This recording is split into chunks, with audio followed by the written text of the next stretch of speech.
In this session, we are going to see how to derive the inverse kinematics using geometric approach. So we have already seen many examples for deriving the inverse kinematics using analytical approach. So here in geometric approach, we'll be using geometric approach for determining the inverse kinematics only if there are very less number of links. That is, 2 to 3 links if you have in the calculator, then we just use this geometric approach. Otherwise, geometric approach it is very complex. So first we will derive the inverse kinematics, that is for 2 DOF articulated. So here you have, as you see in the figure, you have a 2 link manipulator with two joint angles, that is theta 1 and theta 2. So by using geometric approach, in order to derive the uh, inverse kinematics, first we should get the coordinates x and y. So here, as you know, if the length of the link is a1 and first link it is a1 and the second link it is a2, so this point, end effector point, that is x and y, it is known to you. So in inverse kinematic problem, this is known to you, right? So what is this x here? X is nothing but a1 cos theta 1 plus a2 cos theta 1 plus theta 2, and y equal to a1 sin theta 1 plus a2 sin theta 1 plus theta 2. So you just square and add both sides. That is the left hand side, on squaring and adding, you will be getting x square plus y square. In the same way, just square perform squaring and adding on the right hand side also, right? So we'll be getting this equation. That is so here if you just see a1 squared cos theta 1 squared, here also a1 squared sin theta 1 squared, that will become 1 here.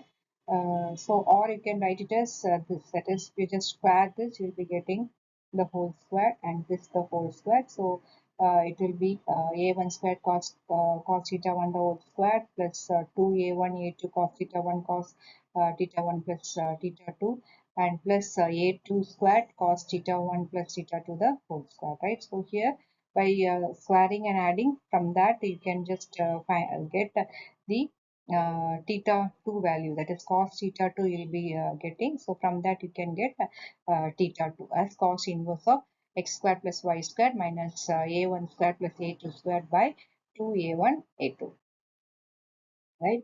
So there is also another way of getting the theta 2 angle, that is you can also use the law of cosine, right? So that is by considering the triangle OE and C.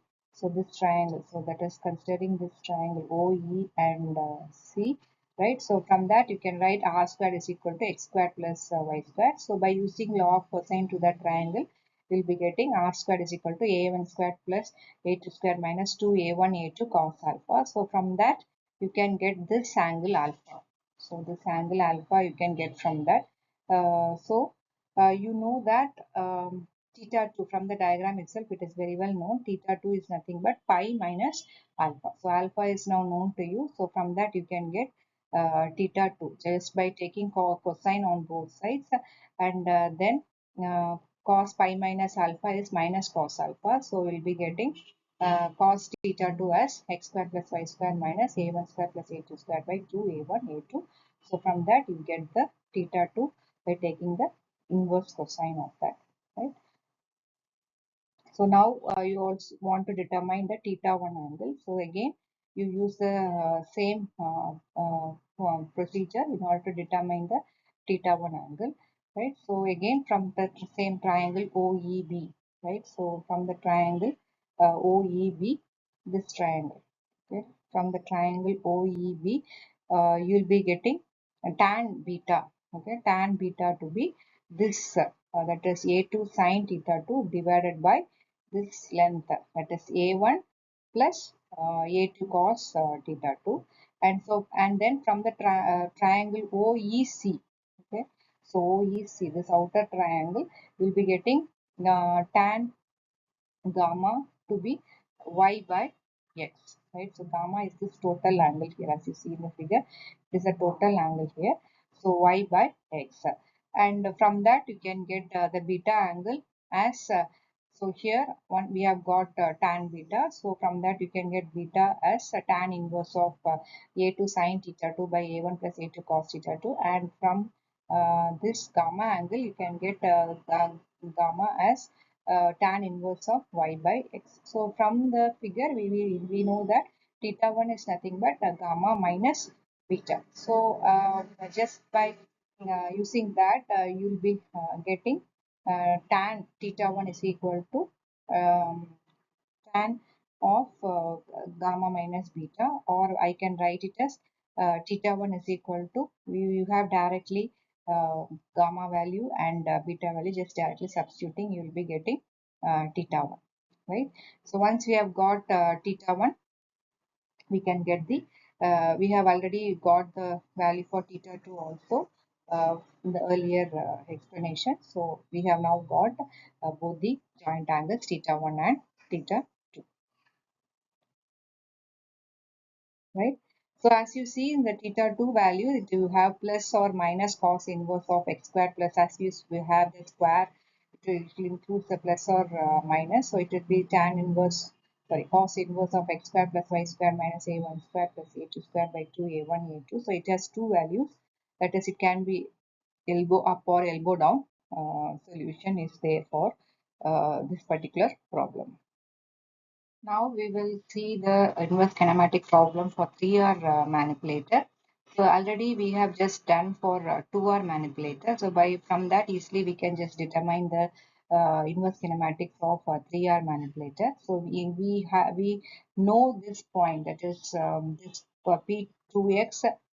So this point is given to you. So in inverse kinematics, this point is known to you, and also this angle orientation is also known to you. So we have um, P2x is equal to x minus this A3 cos alpha, and P2y is equal to y minus A3 sin alpha.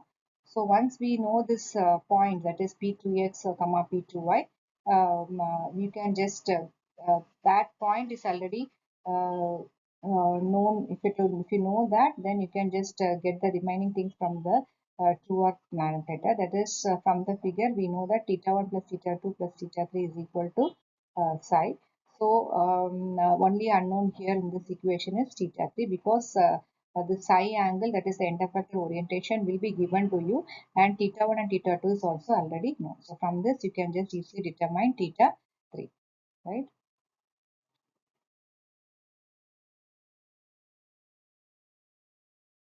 As you see, as we have seen for 2R manipulator, even multiple solutions occur in 3R manipulator. So for as given here, for the link length A1, A2, A3, particular link length, and for the end effector position that is given in the problem, you have two different solutions for theta 1 and theta, sorry, so for two different solutions, that is as given here. Theta 1 is equal to 25.3 degrees, theta 2 is equal to 24.4 degrees, and theta 3 is equal to 25.3 degrees in the first case, and theta 1 is equal to 47.8 degrees, and theta 2 equal to minus 24.4 degrees, theta 3 equal to 51.6 degrees in the second case, right? So you have both elbow up and elbow down solutions here. So one here, as you see here, elbow down, and here it is elbow up solution for the 3R manipulator also.